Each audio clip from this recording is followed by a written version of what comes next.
Thank you very much. And how long did it take you to write this book? The idea that the notes started long ago, but in July last year, I was on a Pafuri hiking trip in the Pafuri of the Greater Kruger National Park. Okay.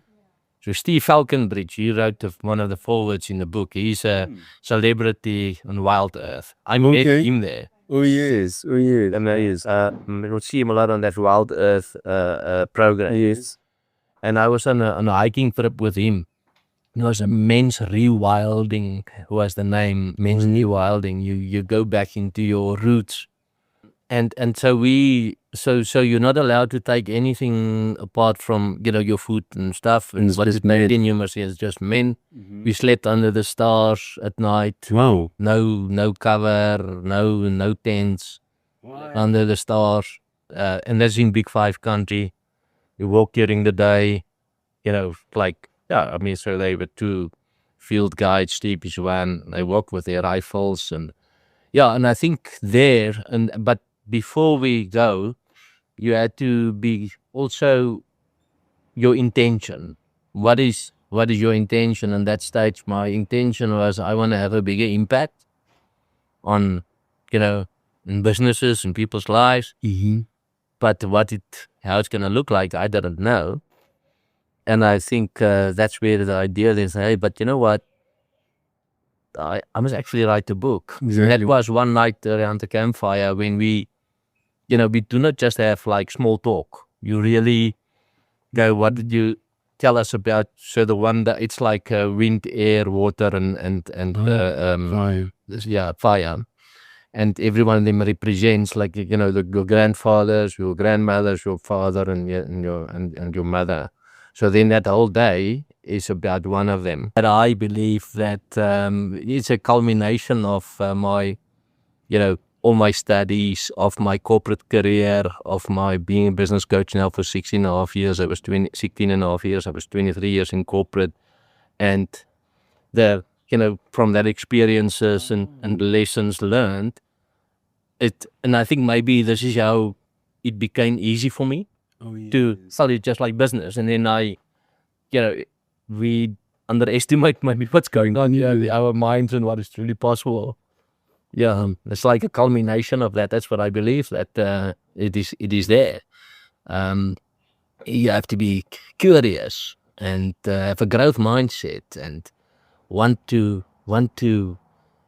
learn new things. And we never know, it could be just like, wow, that is me, I can do this. That's why I'm saying one lesson could be a game changer. It's so true. For you.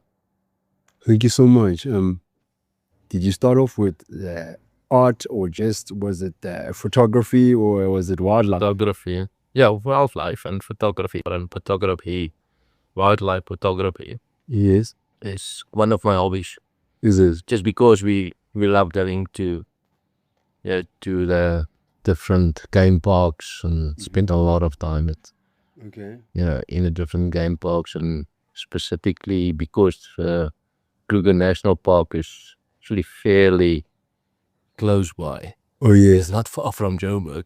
Okay. So actually all the bush lessons that's in this book is based on experiences in Kruger Park. Kruger. Yeah. And then I think because of going there, we started to also want to take pictures and I love taking, but it's mostly based on specific events that you see, experiences. Yes. Lessons. In that book is 25 plus a bonus one. So you have to 26. Because the bonus one was more about us. Sitting in a car with an elephant next to us and lions, and it was about keeping calm. What? That must have been difficult to find a lesson there. Yeah. How did you get out of that? Patience and being calm. Because my wife, she fears an elephant. She loves elephants. And that elephant was close. They actually started talking to it and said, everything is fine, everything is all right, like a whispering. Oh my word. And because you never know because, what if because on the other side of the car were the lions, and, He's serious. they all look like maybe relaxed, but in that situation, you don't know, something could trigger, and then the elephant could actually, like throw turn your car up around, and so that was quite a scary, scary experience. And there were a lot of other cars, and it was so quiet, that ultimately, when the elephant then moved away, everyone like came and they stopped next to us, and They knew that they couldn't make. they knew. The one other lady, was right. actually her voice was trembling, and they actually like see the tears flowing. So, and that they were in other cars. They looked at us and say they were so terrified as well. What could happen? So there's that uncertainty, what could happen, and I think the lesson there is, to stay calm. To stay calm and not Jeez. thinking now I'm about down. No, thinking about it. Yeah. Wow. So that is the bonus lesson. That's why it's called a bonus lesson. And so the QR code, because with every lesson there's a QR code, which is like my video. But so not everyone like to read. So it's a video, what's it about? And that one was actually the video that I took while I'm sitting in the car. I didn't know at that stage, well, that would become a bush lesson bonus one. That's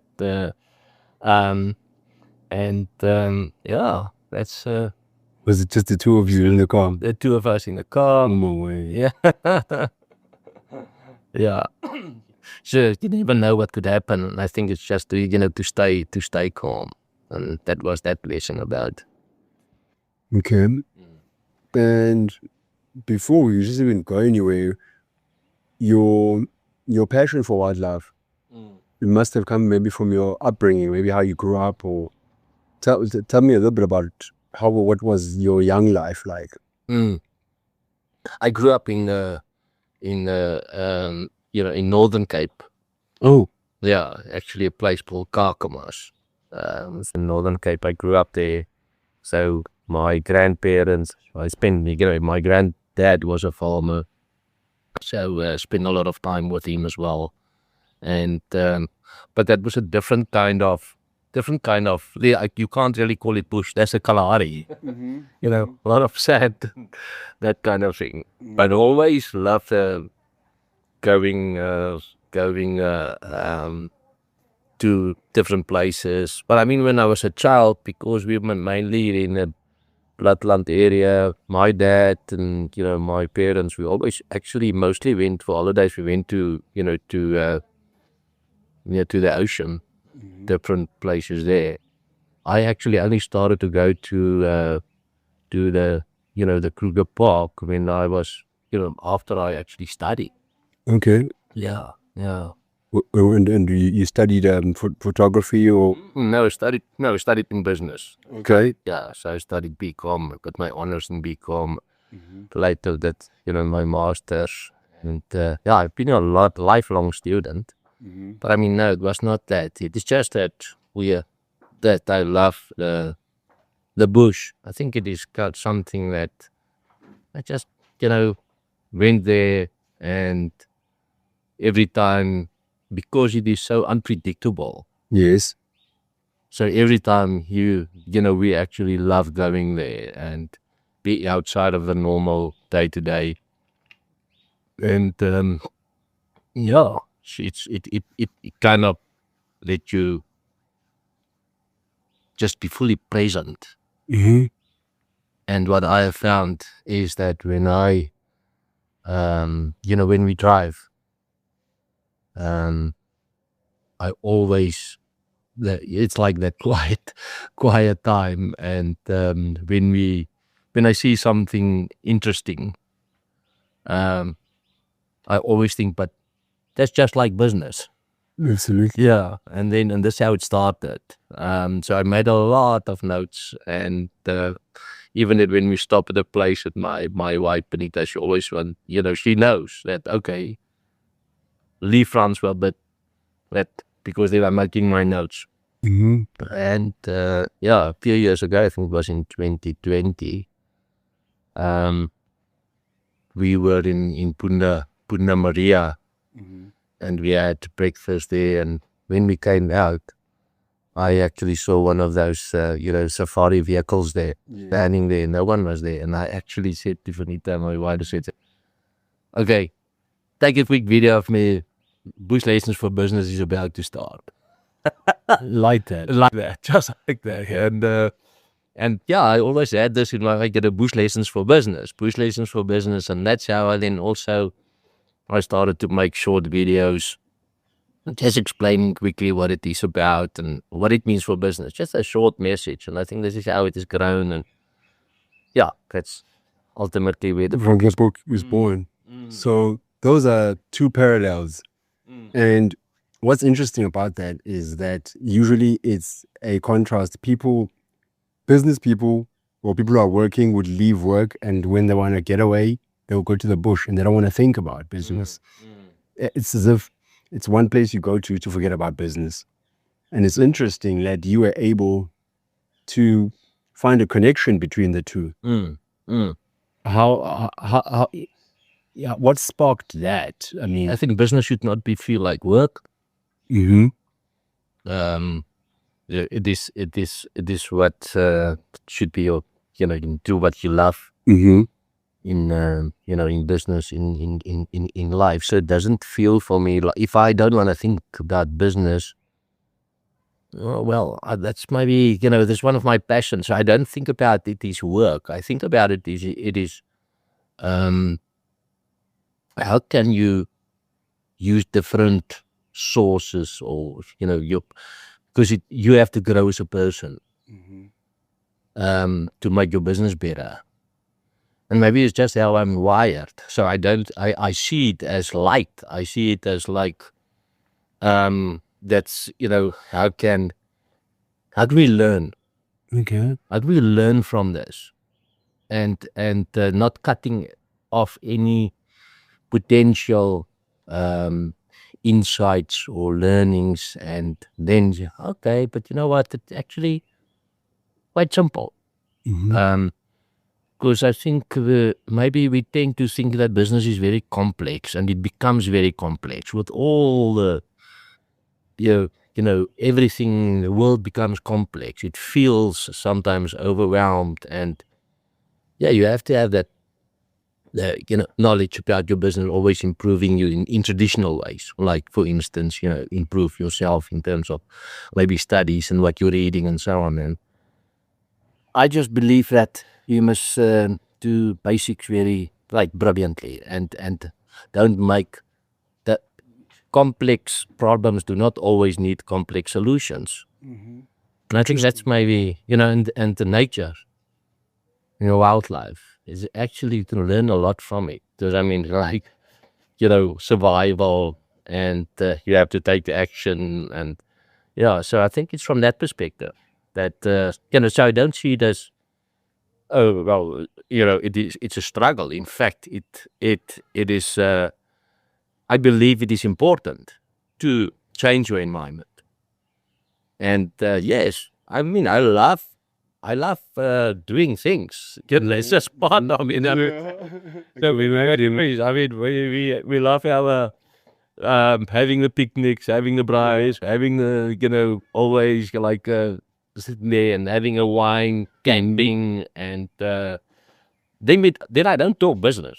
I mean, like, for instance, my wife and I, we don't talk business really, but it is like those moments.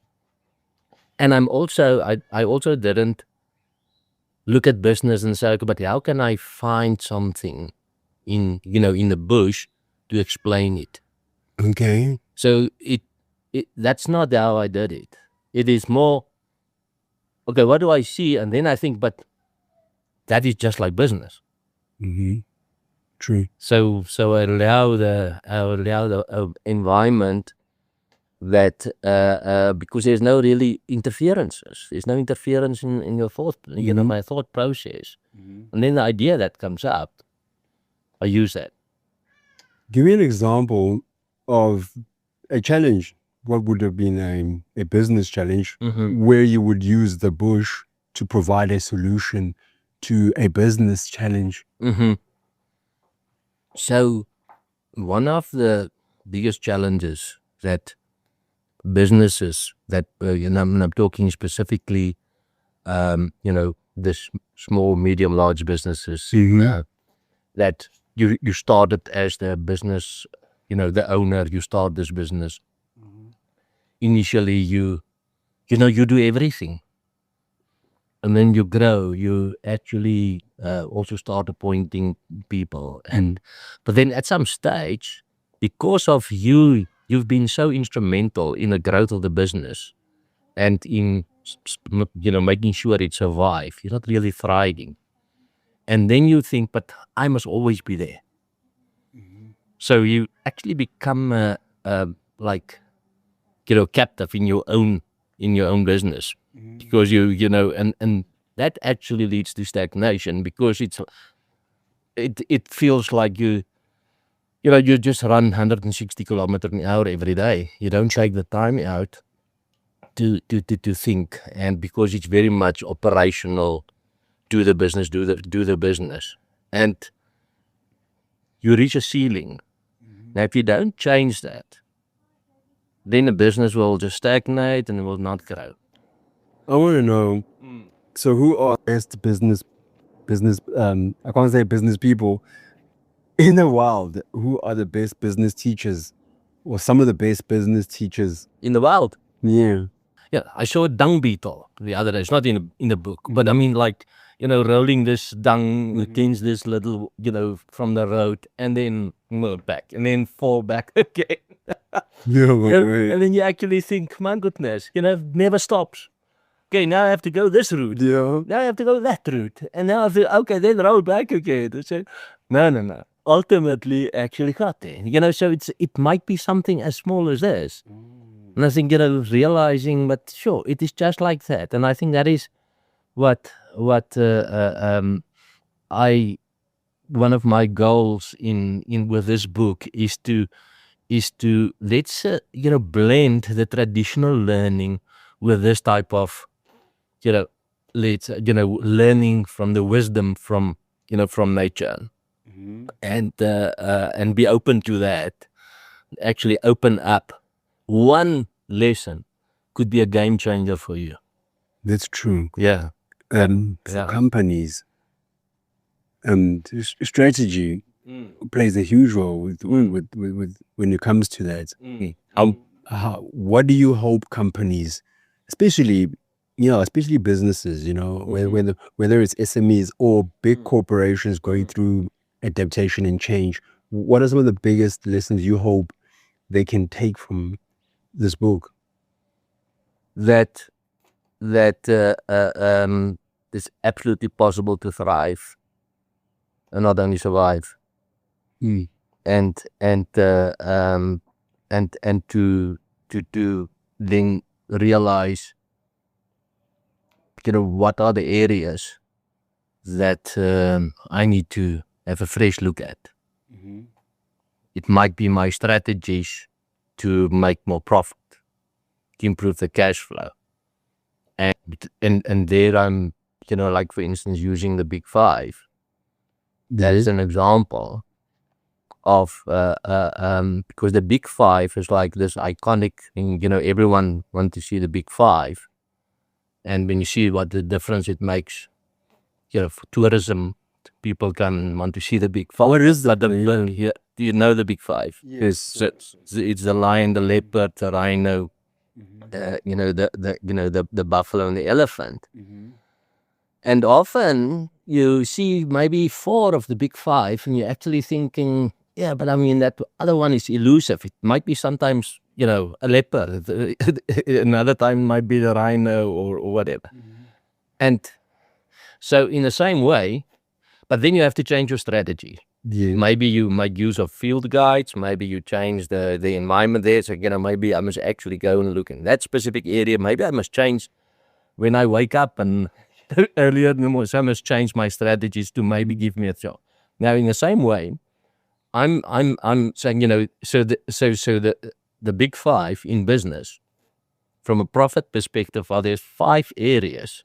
So each of these animals representing, like, so the one is lead generation. Okay, what's my marketing to get the lead, the leads and all the strategies there. Then your conversion, which is the sales, the number of times people come back to you, then your average value sale, and then your margins. And it might be that you are strong in 4 of those 5, but there is that one that you're not really strong. It is like not seeing the big 5. But I want it. I have to change my strategies. So I think also one of my hopes to achieve is that to be open-minded and really, so look, what if I'm not satisfied with my performance, not achieving, not having the life I want, because the business is your vehicle to give you the life that your dreams, to begin to fulfill your dreams.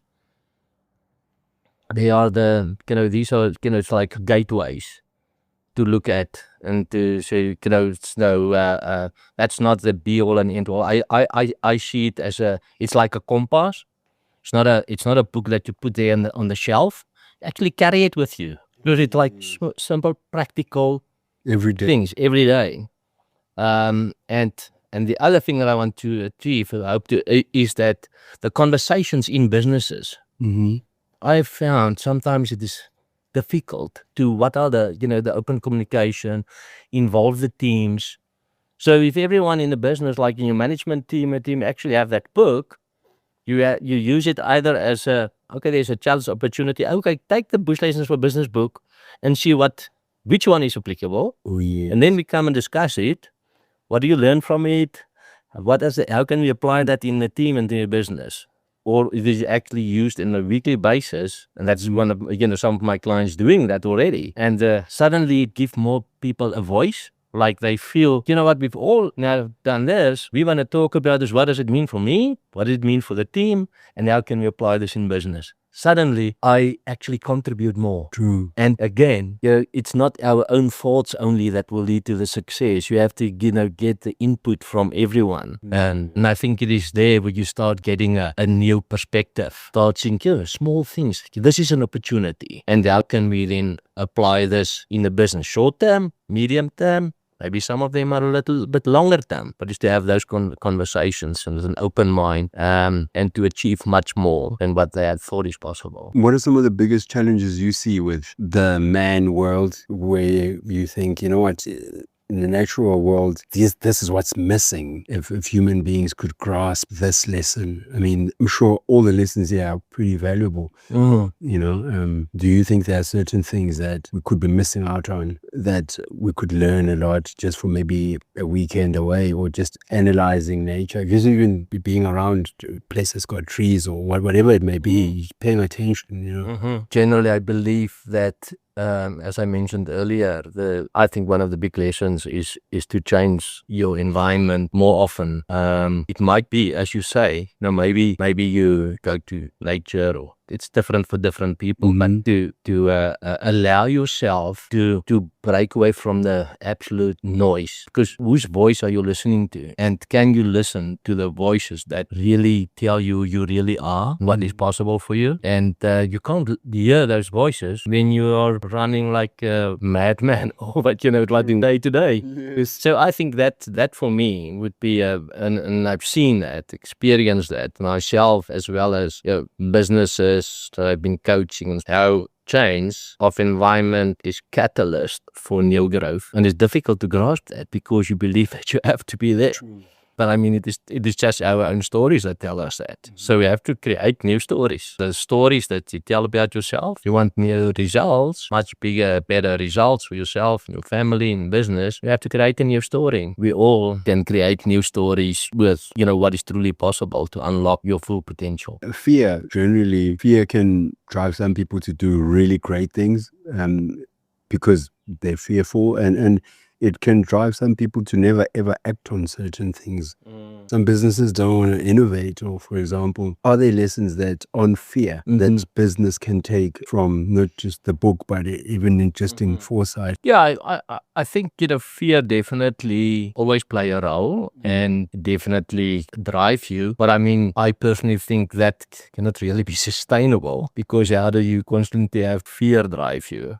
Perhaps something like a purpose or a vision is I think is much stronger, because with that purpose, vision, then setbacks that you have, you can tap into, that. There will always be challenges. It's like a chessboard. There's the white squares as well as the black square. And when you look back at your life, you have been on the white squares and the black squares. And in future it will be the same. But this is where the growth also, then I said earlier, you grow into your goals. So there are kind of three types of goals. The one is move away from. So I want to move away from, all the things that I don't like.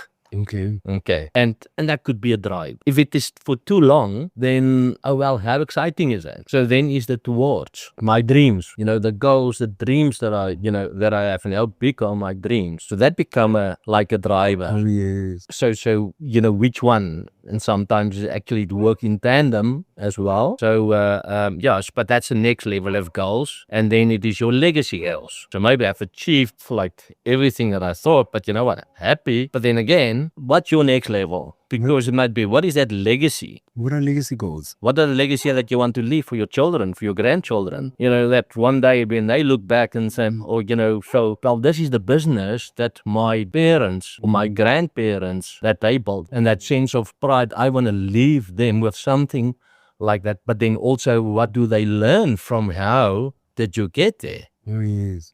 I think that are, it's like big goals that you think it is impossible to achieve. So I think always be mindful of those three types of goals. I think is helpful to think, but when your life is like, always being moved away from, I was maybe, circumstances that changed, and then I'm used to move away from goals, then it is difficult to set goals. And then this where a business coach or life coach actually help you to see, but what is really blocking you? Your behavior around setting of goals and dreams. Maybe it's your parents, grandparents, that I always say your parents never wake up to see how can they be the second best. They be the best for what they know. But they also ultimately want to maybe protect us. And when you set them big goals and dreams, they kind of maybe, specifically in previous, like generations, or they fear that you will be disappointed if you don't achieve it. So it's unintended consequences. Yeah, so goal setting is a very interesting field to, as long as I believe you always have to learn, if you have a growth mindset. I listened the other day to a podcast of Warren Buffett. Yeah, and I mean the billions dollars and what, and actually asked him the question. It was like a podcast, podcast asking the question, what would be his advice of be the best investment to make? And he actually took his head and actually showed towards his head and say to invest in yourself. That was what Warren Buffett actually was. And I absolutely believe that, because that is something that no one can take it away from you. The more you learn, the more you earn, the more you grow, and your biggest asset actually is time. Now we want to make an investment, we want to get return on that investment. So the same for us. What type of work do we do to get a return on that time? And this is a key thing, specifically, I mean, in life in general, businesses, not achieving the goals or what is truly possible because perhaps not investing the time in the areas that would grow the business. Because it's also back to comfort zone, back to what I know, what I can do, and then have a fear of, but I'm not good at marketing or not good at that, but that's where you will get your biggest return on investment. So where you spend your time is a absolutely key aspect to get, and knowing what is the value of your time. Do you have any examples of maybe animals that enjoy the comfort zone as much as human beings do? Because it seems like humans are the ones that love the comfort zone a lot. Oh, that's an interesting one. I have to think now about that, because I can't say how they think.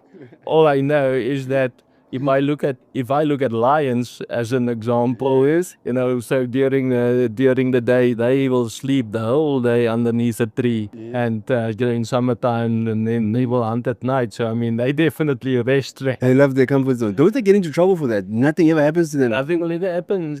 Will happen to them. So everyone actually walk like wide circles around them. Is it? Yeah.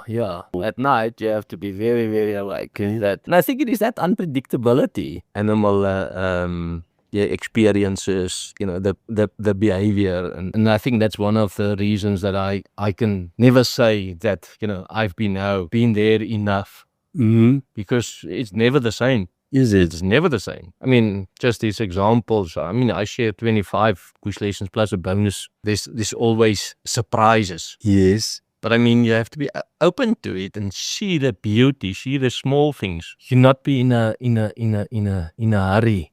And sometimes I'm thinking now, we were sitting, my wife and I, on the 31st of December, and it's very, very hot in Kruger Park. I think it was 37, 38, for 5.5 hours to wait for a leopard, because we saw the impala carcass in the tree.